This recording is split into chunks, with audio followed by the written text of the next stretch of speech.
নমস্কাৰ সকলোকে study driven Assam চেনেলটোলৈ পুনৰবাৰ স্বাগতম জনাইছো। আজি হৈছে 16 ফেব্ৰুৱাৰী আৰু আজি 16 ফেব্ৰুৱাৰী ইম্পৰ্টেণ্ট কাৰেণ্ট এফেয়াৰ্ছখিনি আমি এইটো ভিডিঅ' ডিছকাছ কৰিম। যিহেতু আপোনালোকে জানে যে ষ্টাডি ড্ৰিভেন আসাম চেনেলটোৱে ডেইলি কাৰেণ্ট এফেয়াৰ্ছৰ ভিডিঅ' ৰেগুলাৰ আপলোড কৰে, যাতে আপোনালোকে দিনটোত প্ৰত্যেক দিনাখনে ঘটি থকা সকলোবোৰ কাৰেণ্ট এফেয়াৰ্ছ এই ভিডিঅ'টোৰ দ্বাৰা জানি ল'ব পাৰে। গতিকে আমি পলম নকৰি আজি 16 ফেব্ৰুৱাৰী দিনাখনৰ কাৰেণ্ট এফেয়াৰ্ছখিনি ডিছকাছ কৰা হওক। আজি অকল 3টা নিউজে আছে, যোনখিনি আপোনাৰ এক্সাম পইণ্ট অফ ভিউৰ পৰা ইম্পৰ্টেণ্ট হয় আমাৰ কাৰণে। ইয়াৰে প্ৰথম নিউজটো হৈছে India begins talks with IEA। IEA মানে কি হয়? ইয়াৰ ফুল ফৰ্মটো হৈছে ইণ্টাৰনেশ্যনেল এনাৰ্জি এজেঞ্চি। ঠিক আছে, to become a full member. এই ইণ্টাৰনেশ্যনেল এনাৰ্জি এজেঞ্চিত ফুল মেম্বাৰ হিচাপে অন্তৰ্ভুক্ত হ'বলৈ ইণ্ডিয়াই IEA লগত কি কৰিছে? কথা বতৰা পাতিছে। বৰ্তমান ইণ্ডিয়া এই ইণ্টাৰনেশ্যনেল এনাৰ্জি এজেঞ্চিৰ এছ'চিয়েট মেম্বাৰ হয় ইণ্ডিয়া। গতিকে এতিয়া ফুল মেম্বাৰ হ'বলৈ কথা বতৰা কৰি আছে। ইয়াতে আপোনাৰ ইম্পৰ্টেণ্ট হ'ব এই ইণ্টাৰনেশ্যনেল এনাৰ্জি এজেঞ্চিটো। ঠিক আছে, ইয়াৰ হেডকোৱাৰ্টাৰ ক'ত আছে? ইয়াৰ হেডকোৱাৰ্টাৰ আছে পেৰিছ, ফ্ৰান্সত।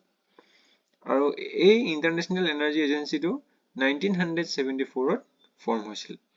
ঠিক আছে, এইটো মনত ৰাখিব। আপোনাক এই IEA কথাহে এক্সামত কুৱেশ্যন আহিব পাৰে। ঠিক আছে, নেক্সট আমি আপাৰৰ ওপৰত কথা পাতিম। আপাৰ মানে কি হয়? ইয়াৰে ফুল ফৰ্মটো হৈছে automated permanent academic account registry. ইয়াৰ দ্বাৰা কি কৰিব বিচাৰিছে? আমাৰ দেশৰ প্ৰত্যেকজন ষ্টুডেণ্টৰ কি অকল এখন ID কাৰ্ড কি হ'ব? এই আপাৰৰ যোগেদি বনাবলৈ গৈ আছে। One nation one student card, বুজি পালে? সেই এখন ষ্টুডেণ্ট কাৰ্ডতে কি থাকিব? সেই ষ্টুডেণ্টৰ যিমানখিনি কোৱালিফিকেশ্যন, যিমানখিনি এচিভমেণ্ট, সেই সকলোবোৰ সেই কাৰ্ডখনত থাকিব। আৰু এই কাৰ্ডখন কি ডিজি লগাৰ সহায়ত ডিজিটেলিও আপোনালোকে ছেভ কৰি ৰাখিব পাৰিব। ঠিক আছে, নেক্সট থাৰ্ড নিউজটো হৈছে recently defence minister of India unveiled a life-size statue of late General Bipin Rawat at Townsbridge School, Dehradun, UK. আপোনালোকে জানে আমাৰ ভাৰতৰ প্ৰথমজন CDS, chief of defence staff, কোন আছিলে তেখেত? বিপিন ৰাৱাট। তেখেত এটা হেলিকপ্টাৰ এক্সিডেণ্টত তেখেতৰ মৃত্যু ঘটিছিল। এতিয়া তেখেতৰ এটা life size statue, life size মানে তেখেতৰ যিমানটো উচ্চতা আছে বা যিমানটো চাইজ আছে, সেই সেম চাইজৰ এটা ষ্টেচু আমাৰ ডিফেন্স মিনিষ্টাৰে, অৰ্থাৎ কোন হয়? ৰাজনাথ সিং, তেখেতে টউন্সব্ৰিজ স্কুল, ডেহৰাডুন, UKত কি কৰিছে? আনভেইল কৰিছে, মুকলি কৰিছে। ঠিক আছে, আপোনালোকে ইয়াত এই স্কুলখনৰ নামটো মনত ৰাখিব লাগিব। স্কুলখন কোনখন ৰাজ্যত আছে? UK মানে হৈছে উত্তৰাখণ্ড। আৰু ষ্টেচুটোৰ কথা সুধিব পাৰে, ষ্টেচুটোৰ চাইজটো কেনেকুৱা? তেতিয়া আপোনালোকে ক'ব লাগিব কি? Life size statue. ঠিক আছে, আজিলৈ ইম্পৰ্টেণ্ট নিউজখিনি এইখিনি আছিলে। মই আশা ৰাখিছোঁ আপোনালোকে ভিডিঅ'টো ভাল পালে।